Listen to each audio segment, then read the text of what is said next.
because our deepest wounds often reveal our greatest purpose. Welcome to the Court of Connection. I feel like that opening is just like so on par for who the guest is today. I mean, it's so good. It's so good. Anna Reardon is on the show today, and I am so excited about this conversation. You have been such an inspiration on so many levels. Anna is a new author of a published book that is amazing that we will get into. She was or is a therapist. I'm not sure. Did you? Yeah, I don't practice anymore, Okay. but a big therapy proponent, 100%. Yes. Was a therapist for a very long time, is a beautiful model of body positivity, which has been so significant on my journey, and just an amazing woman in recovery and all the way around. So Anna, thank you so much for your time today. Thank you for having me. I'm so stoked to be here. Yes, you're the perfect embodiment of the kind of guest that I love to have on here. So how are you showing up to this conversation today? Yeah, I am in the middle of moving, which is a very stressful experience. But, I think the beautiful thing about living a life in the context of recovery is that, like, I have pockets of serenity no matter what's going on. So there's kind of like chaos around. Like, you can't see them right now, but just cardboard boxes and, tape rolls and all kinds of chaos, but feeling really peaceful today. I love Sundays. I love having these conversations, and yeah, I'm in gratitude, but have a little bit of the chaos cloud around me. Beautiful. Let's just take a breath together and breathe that in. Like, yes. Yes. Okay. Well, I'm really excited to just dig deep with you today. Weathersfield Road is such, it's reading a book and I'm having a conversation with Anna. Like, you feel your essence on the page. You feel who you are, your personality, your courage, your authenticity. I mean, it's magic. So thank you. Tell us, for those who don't know you, tell us a little bit about who you are and kind of your journey to becoming an author. Absolutely. Absolutely. And thank you for your kind words. I've been sober a little over 10 years, which is just wild to say out loud every time, because I was not a person who could string more than a few hours together sober. And I mention that because it's like kind of the foundation of everything I do and who I am. But I got sober, and I was a competitive horseback rider. I walked dogs for extra money. I just did a lot of stuff with animals. But my journey in recovery and my journey in my own therapy made me quickly realize that, like, human stories, like, just move me and I want to be a part of them. And at the time, I really thought that was as a therapist. And I went to grad school and I learned a lot about just the human condition and, how we develop into the people we are and how to best support people and hold space for people. But once I started working as a therapist, I really didn't like it. I loved the people. I fell in love with every single person who came into my office. But I think my nervous system is just so, like, it's so sensitive. People would be like, "Don't bring your work home with you." And I was like, "What?" Like, How? what does that mean? Like, it just never really registered. And so I was, I was doing really well in my practice, but my personal life was suffering, and I didn't really have a whole lot of energy or life force left for the relationships in my life. And so I took a break, and in that break, I started writing about my life therapeutically. And it started to take the shape of a book. And I started to write fictionally about big feelings and big events, big relationships, big milestones, through the lens of this fictional character, Amelia Glickman, who's kind of a stand-in caricature of Anna. And it just was this really beautiful therapeutic experience. And I've gotten to share it with people now, which is so exciting. Oh, so beautiful. What surprised you the most when you started writing the book about yourself? That's such a good question. I think definitely how much freedom it gave me to take a step back and write it from a fictional standpoint.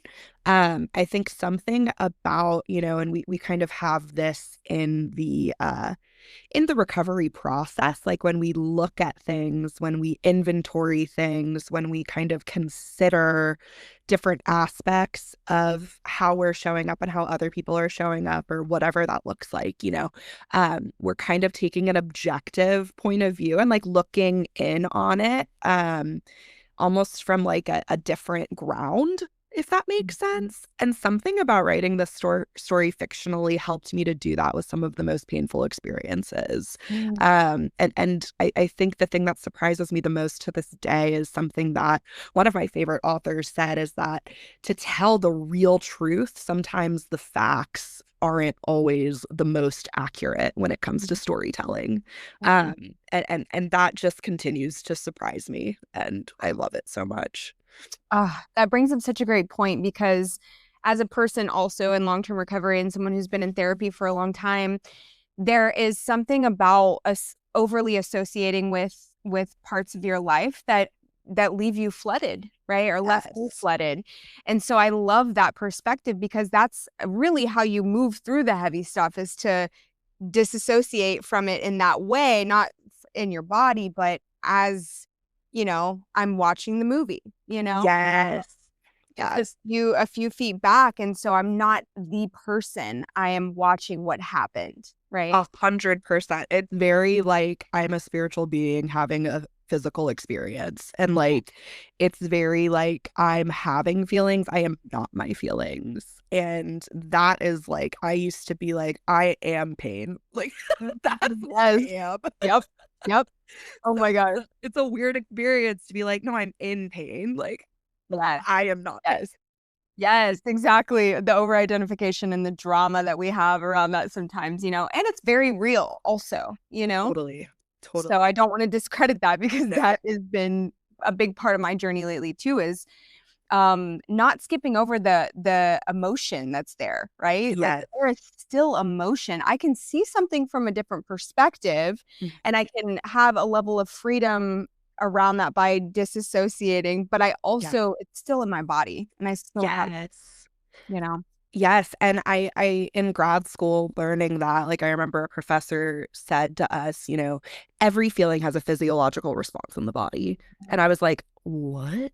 Like that's crazy." Like a feeling is a real thing. Because I'm such an all or nothing person. I'm like either that my feelings are absolutely everything and they're running my life, or I'm completely. Yes.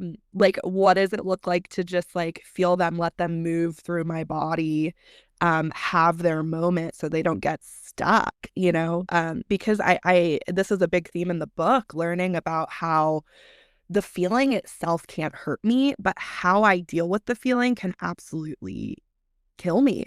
If I if I'm a drug user, if I'm a self-harmer, if I have an eating just, that how I react to my feelings can absolutely harm me.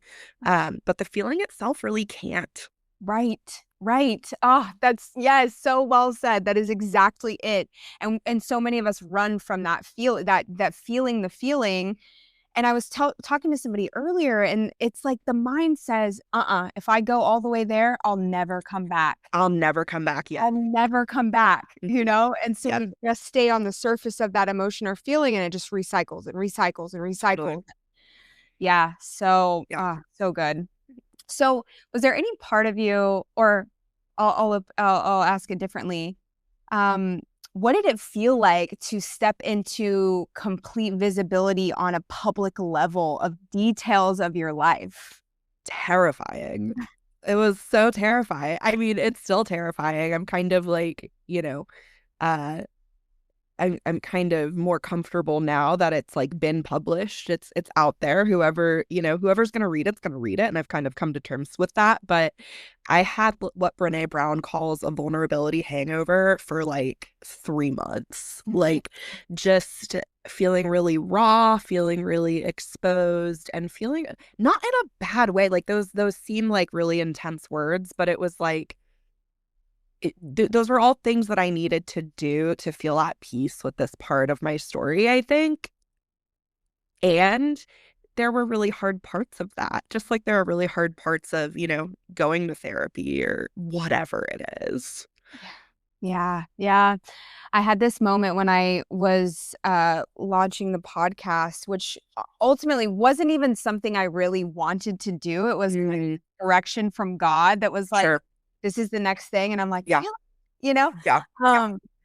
And I remember the day before it launched, I was curled up on my couch and I had a literal meltdown and was like, fuck this. No, no, no, no, no, no, no, no. My whole system was just like freaking out. And I think you'll really understand this. It was the deeper core rejection wound. Yes. It's like, yes. I'm putting myself out there. There's a massive risk, right? For someone to reject me, because I had gone through this experience where I was kind of unveiling what was actually there. And I had chalked it up to like, I'm afraid to take up space. And somebody close to me very lovingly pointed out, I don't think that you're afraid to take up space in places that you know you're going to be welcomed and that people want you there. Sure. And I was like, okay, yeah, it's deeper than that. I'm not afraid to take up space. I'm afraid of rejection, right? Yes, 100%. Because if I know you're gonna love me and hold me, I'll take up all the space in the world. You know what I mean?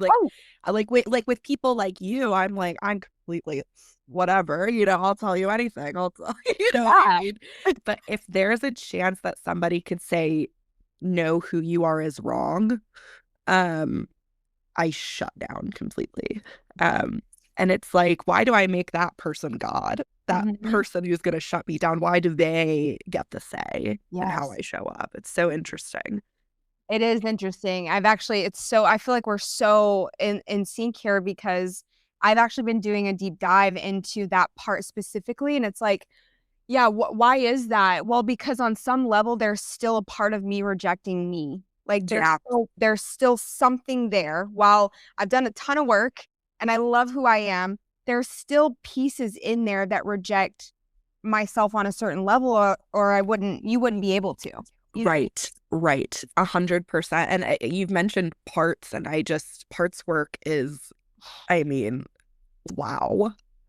And so much of me that had to heal during the writing of this book was that 13-year-old part, like that, like just like a walking, talking hormone, like just like so like that's, I don't even know how to describe her, but she's in so much pain and she's so afraid that you're going to reject her. And just kind of holding her hand through that process was a lot.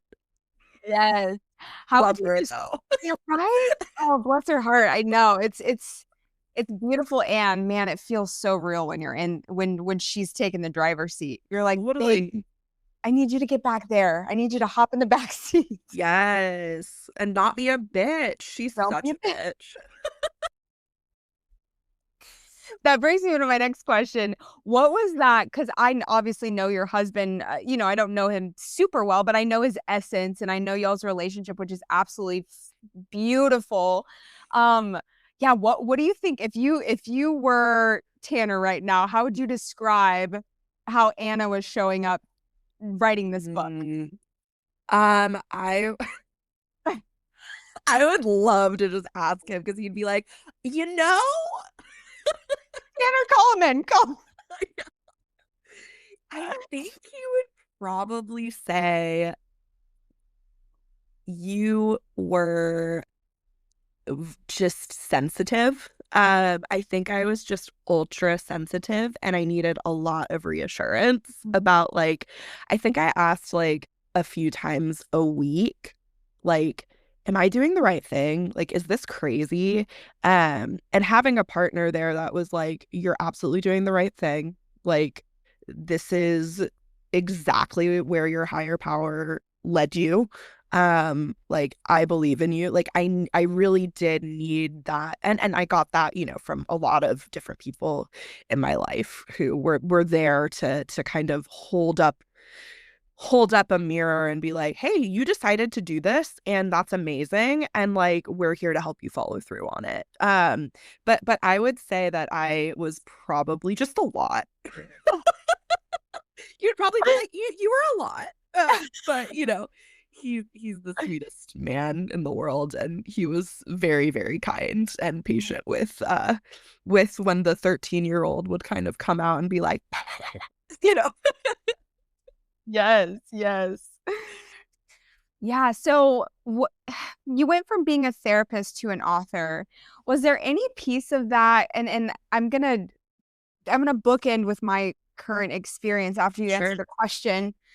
Was there any part of you that struggled to um like let go of needing being in a role where you're needed and more just like dropping into I'm doing this for me?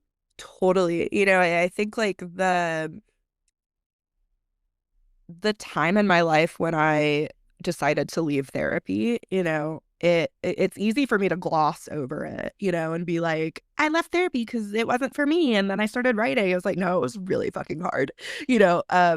I was having panic attacks every day on my way to work. My body was like, I ended up in the emergency room with like very high blood pressure several times. Just like my body was really kind of rejecting the amount of emotional stress I was putting it through. There was also something to be said for, I started seeing clients for the first time during COVID. So I literally sat in this room and saw clients and heard just the worst things that could happen to a person. I heard young people tell me the worst things that could possibly happen to a person happen to them. And I held it in my house. And I think that's part of why I never learned how to leave it at work, and so it was really building up in my body, and my body was like, it was starting to really reject the way I was living. And it just kind of came to a head, and I left, and I became the person, I've been in therapy. I will always be in therapy probably, but I became the person who really needed my therapist. I really needed my psychiatrist. I really needed, my care team to help me through kind of a mental health crisis. And just the nature of my personal brand of mental illness is that happens like probably every 3 to 5 to 7 years. I'll go through something big or small. That was a bigger one. I recently went through a smaller one, and it is what it is, and I have a lot of support. Yeah. Yeah, the reason I brought that up is I can say it publicly now, but I just put my notice in at my job that I've been at for 9 years. Wow. Years. And I felt it hasn't even hit me yet. I'm still there for another Sure. but in some ways I don't know who I am prior to this job. I mean, I've been with this company since I got sober, pretty much. Yeah. The woman I was before that, I don't even like associate with, she's just so different. Yeah. And they're my family. But there was similarly, I started to feel like this misalignment happening, and it felt like a job that felt easy at one point started to feel really hard. Yeah. And I just was like, oh my gosh, like I don't know how much longer I can do this. And simultaneously, I'm having this, experience where I'm starting the podcast, and I've always wanted to kind of have my own intuitive coaching business and kind of, and hold retreats and do things like that. That's like where my heart is. Amazing. But terrified of, taking the risk on myself. Yeah. Because it's like, what if I fail, right? What if it doesn't work out? And it reminds me of Brene Brown's work too, because it's like, I was watching all of these people, you include all these people who are like taking a risk on themselves, right? Who are just willing to walk through the fear of the unknown and just fucking find out, you Yeah. know? Yeah. Yeah. And something switched in me where I was like, I don't want to get to the end of my life and not feel like I took a shot at myself, right? Yeah. Yeah. And if I fail, whatever. The jobs are always going to be there. Absolutely. And like what I've kind of come to terms with is like, what is failure? Like, does that even exist? Like, you are touching people just by being who you are. And so, like, that is a success. Everything else is just icing on the cake. Ah, yes, yes. And that's true, right? A lot of what drives that or what keeps people stuck is this over identification with the details of their life, right? The amount of money. I'm not saying it's not bad to want a lot of money or to want specific things, but I can get really graspy when I'm so laser focused on the details or what it needs to look like for me to Yes, be okay. 100%. And that's what it really comes down to, especially in, the way our society is structured is what does it look like? Mhm. You know, like I think today, whenever I want something I don't have, it's because I'm worried about what it looks like. Yeah. Yes. Yes, absolutely. So it's so I was just it just made this mental click where I'm like, you have literally been a few steps ahead on Mm. every part of my journey. Cause I remember, Wow. yeah, I remember calling you when it was like the circa day 2023 when everything crashed for me around body image and my eating disorder, and it had taken this new weird form of like uber control that I wasn't even aware of, you know? Yeah. I was like on carnivore and doing all this like weird shit that I had convinced Mm. myself was totally normal. Yeah. Yeah. We convince ourselves all kinds of things are normal. And to be fair, there's a lot of messaging around, what you should be doing that Yes. makes us think it's normal. Exactly, exactly, and that's what had happened. I had gone on this journey of, like, buying into all the, "This is what you should be doing. This is what works," right? And like we do, and, all of a sudden I woke up and I was like, "Holy shit, I'm afraid of all kinds of food now. Like, what Yeah. happened?" Right? Yeah. And I was so afraid having the history that I have of trusting what the professionals were telling me, right? I got a nutritionist who Mhm. specialized in intuitive eating. I got a Mhm. therapist who specialized in body image and eating disorders. And I was so terrified and I didn't have any other choice but to trust them or to continue Yeah. the way I was going. Yeah. And I was like, "I'm not gonna be okay. If I let go of control, I'm not gonna be okay." And I remember calling you. You were in my field and I was like, "I have to call Anna." Because you went on the same journey, you know? Mhm. Yeah. I remember that phone call. I was thinking about it the other day actually when I ran into you. And I was walking down the street with my dog, and I just remember I just felt so much love for you in that moment. And we've always had our weird thing where Yeah. we like, yeah, we have our weird connection. Not weird, it's wonderful, but you know what I'm saying. Mhm. Yeah. But I remember I was walking my dog, talking to you, and I just remember I felt so much love for you, and I was like, wow, I wish I could take some of this away, but it's just something you have to walk through. Yeah. And it's so worth it in the end to walk through it, but it's fucking hard, man. Oh, Body stuff is everything. It's your vessel. It's the space you occupy in the world. It's yeah. really big stuff. Really big stuff. And it's also we live in a society that, makes it really hard to own and love your body for what it is, you know? Totally, It totally, totally.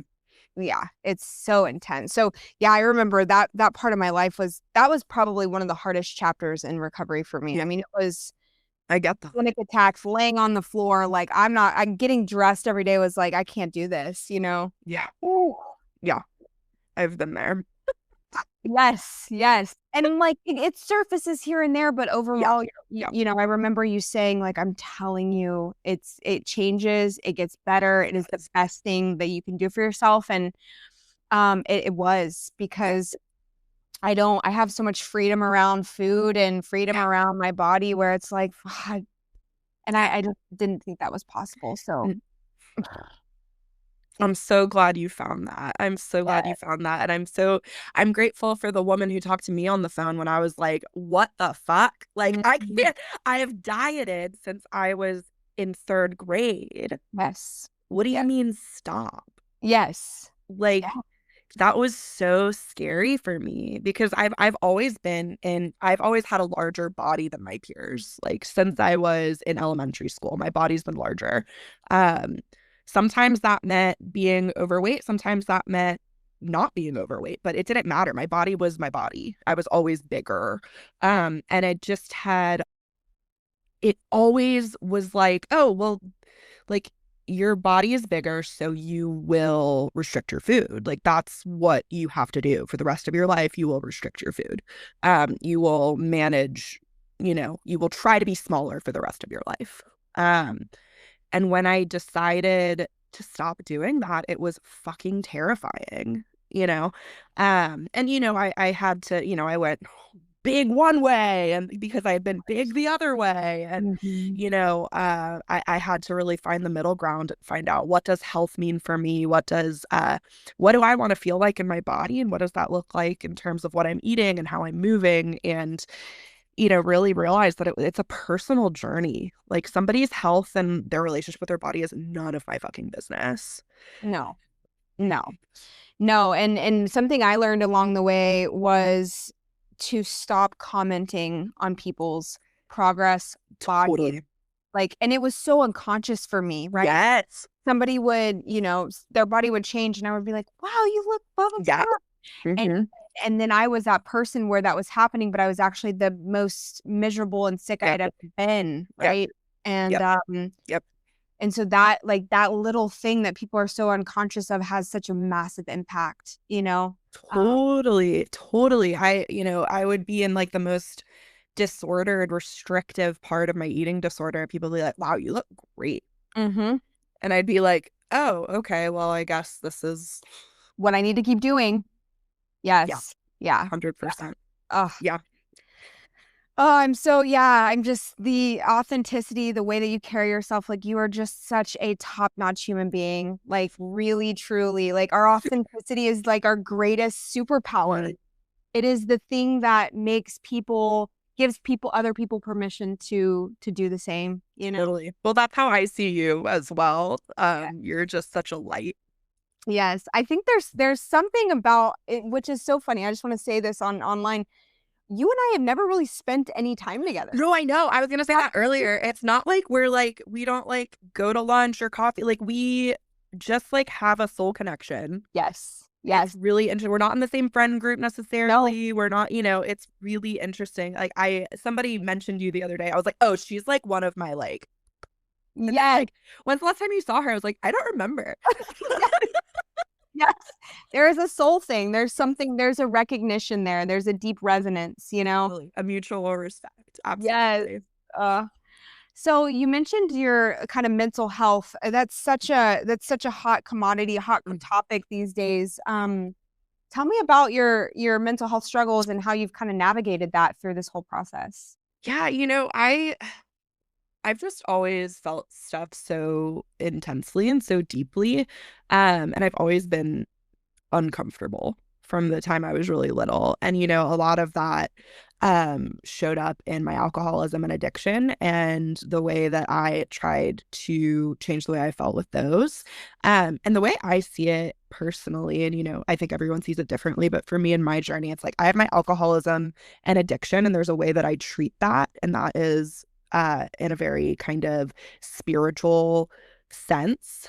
And then I have kind of this other stuff that, also needs that spiritual aspect to be okay. But it also is something that I really need the help of doctors and therapists to manage. I have been told it's borderline. I've been told it's bipolar. I've been told it's manic depression. I've been told it's all kinds of different things. And what I learned through grad school, really, which is I'm so grateful to have been through a graduate program and learned about, the DSM-5 and mental health diagnoses, realizing that diagnoses are only helpful if they're helpful for the person that it is describing. Um, it is a cluster of symptoms that may or may not be there at any given time. I have been like diagnosable as many of those things at different points in my life because it's a cluster of symptoms, right? Yep. At the end of the day, I think we're human beings and we are not diagnostic criteria, and we have to find, the spiritual life mixed with the self-care with whatever support that looks like that works for us as individuals. Yeah. Yeah, absolutely. And it's so true. We were never designed, I say this all the time, we were never designed as human beings to live and operate in a world the way that we do. We Oh were my God. never designed that way, right? It's so funny. Somebody brought up this point recently where it was like, why is New Year's like New Year's, new me? This is where you change your life. Yeah. You get into action, and it's like the middle of winter when we're supposed to be like resting and Yes. hibernating. Yes. Oh my God. I got this journal that like goes by the moon cycles and Yes. like the earth and like where it's at. And it's like, our New Year's not till spring. Yes. Yes. We could chill. Yes. It's not natural. No, no. And in Chinese astrology, like everybody's like, year of the horse, fire horse. That doesn't even start until like mid-February. Literally. Yeah, we're still shedding. Yeah, it's so I don't get me started on what man decided that fucking New Year's was, you know what I mean? Just to like fuck us up. Not man, but Yeah, like, I totally understand. Tanner was saying that the other day. He was like, it's just like another day. Like, it's not like it's fine. no, it's all for consumerism, right? You get a Yes. gym membership, you get healthy food, you do all the Totally. fucking things that people do on New Yes. Year's. So my whole point is we were meant to utilize our energy source as it comes. We weren't meant to force Yes. ourselves to produce or to move, or it's stored. Energy is stored, and so Yes. in our natural flow, it's like, oh, I have a burst of energy, I'm going to clean my house. Oh, I Yes. have a burst of energy and creativity, I'm going to write, use this to write my book or whatever. Yes. Instead, we're in a world where it's like the hustle culture is like means you're successful and push through and just get a coffee. And Yep. I'm guilty. But I see it. Totally, me too.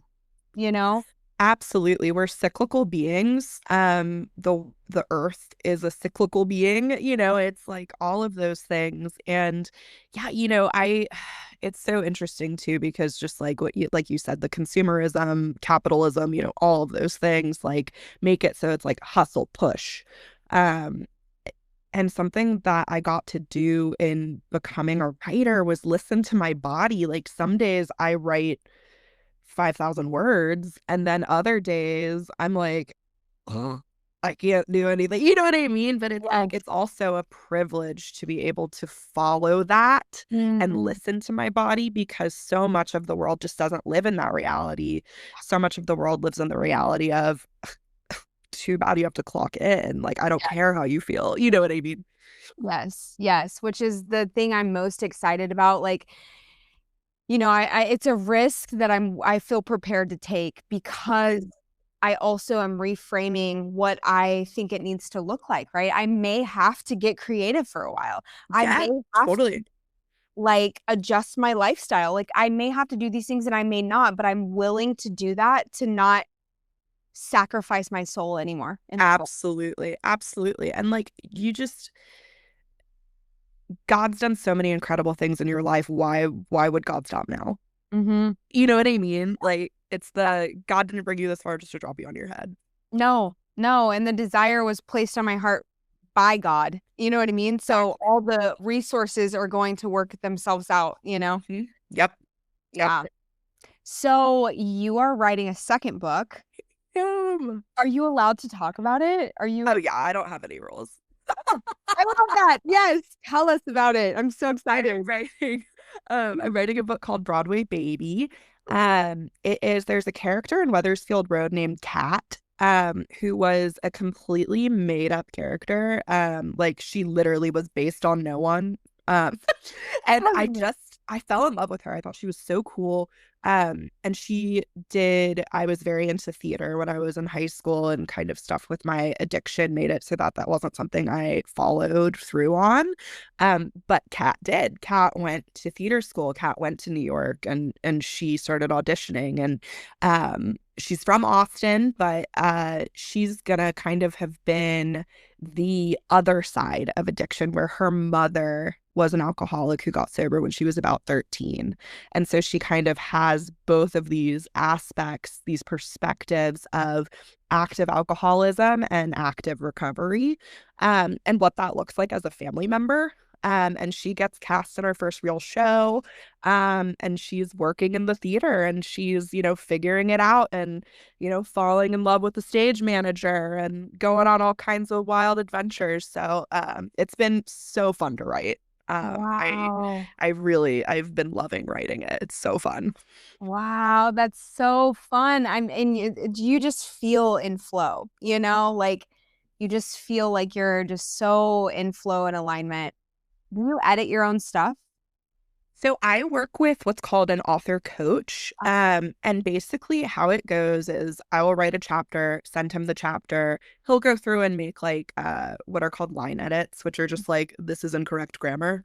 But it'll also be like, I don't understand what you're saying here, or tell me more about this. Just like little things like that. And I'll go over it and I kind of edit as I go. I definitely do read through and edit my own work, but I am a big believer in developmental edits throughout the process, because there's something magical that happens when I hop on a call with him and we're discussing this character, and I'll be like, oh my God, I just had an idea.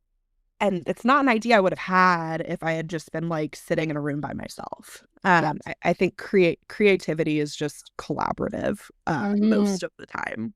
Yes. Yes. That's such a beautiful point, because I feel like in this next phase of my life, I went from being the girl who was like the kid who was like, you're on your own, kid. It's just you figure it out. Like, yeah, you got you know what I mean? And then totally.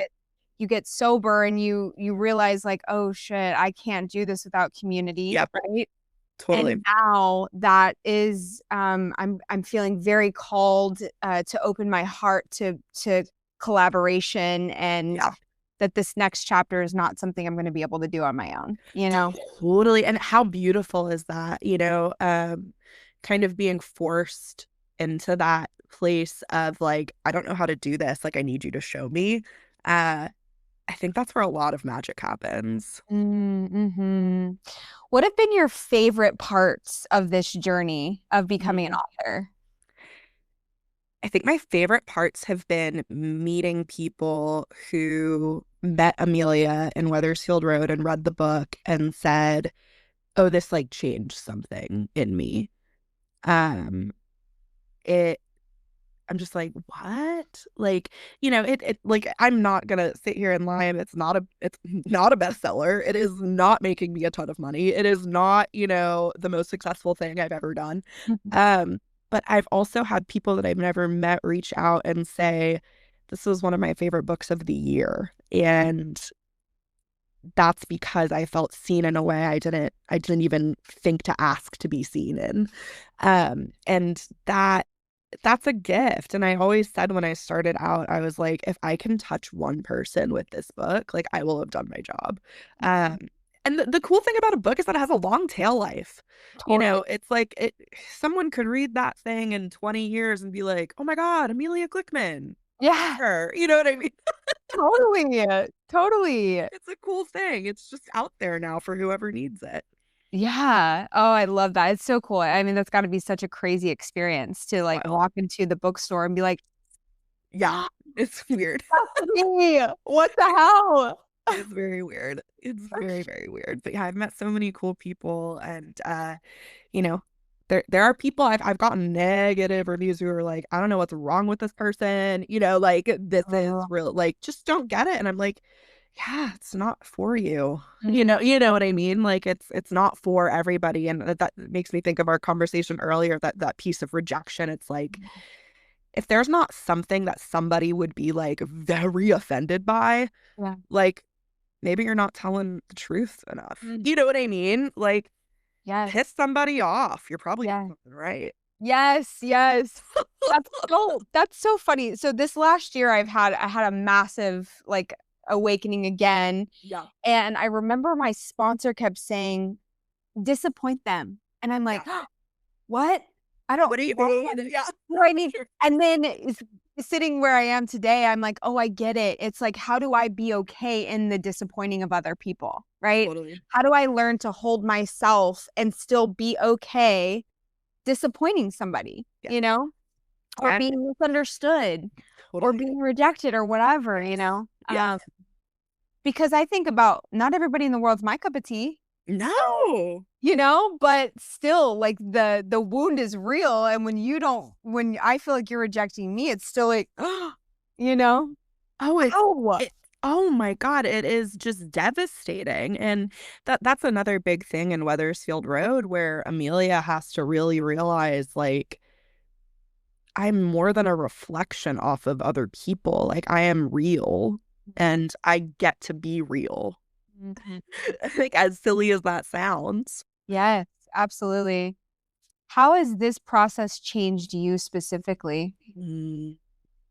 I think it has allowed me to leave a lot of things in the past that needed to be left in the past. It was like, okay, like the last piece of certain healing was in telling this story.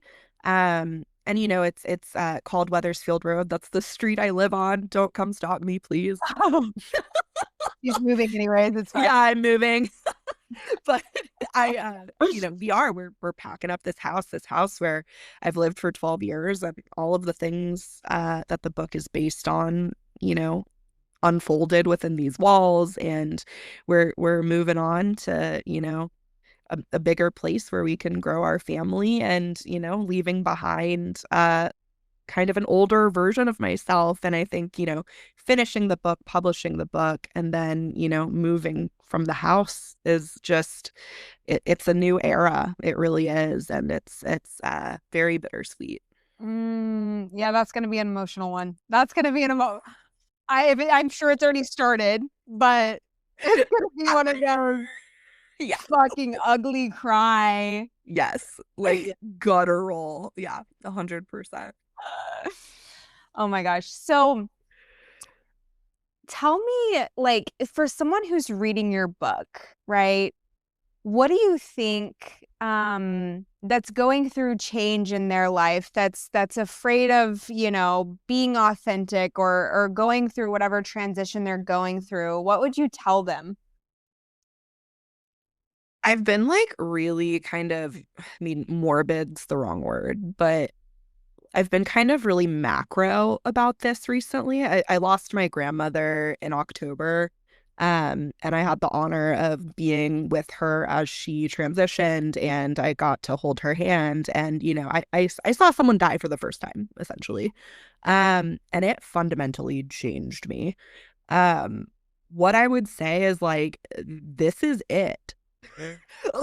You know what I mean? Like, it sounds kind of like intense and like, all right, calm down, but it really is. This is it. And that doesn't mean you should feel pressure to do something you don't want to do today. Like, after this, I'm going to go watch football on the couch. You know what I mean? I'm not saying like seize every single day with every ounce of energy you have. I'm just saying, like, if you have a dream, like, now is the time. Mm. You know what I mean? Like, there's just, you know, it's so cliche, but this is not a dress rehearsal. This is it. This is it. It's Mhm. happening. You know, that's really what I would say. Mm. I'm just taking that in. Yeah, that's so, so relevant for me. And that's exactly what I was saying earlier is I do not want to be at the end of my rope, Yes. whether that's next week or God forbid, or, you know, Yeah. 30 years from now and be like, wow, you never just took the risk, you Yeah. know? Yeah. You are not going to be dropped. You know, No. as long as you're honest and kind and rely on your support system, you're not going to be dropped. Totally. And with the you know, the whole point is to serve other people. Yes. Through the experience of authenticity, right? That is the biggest thing. If your biggest goal is to help others and create community, you'll be taken care of. Yeah, absolutely.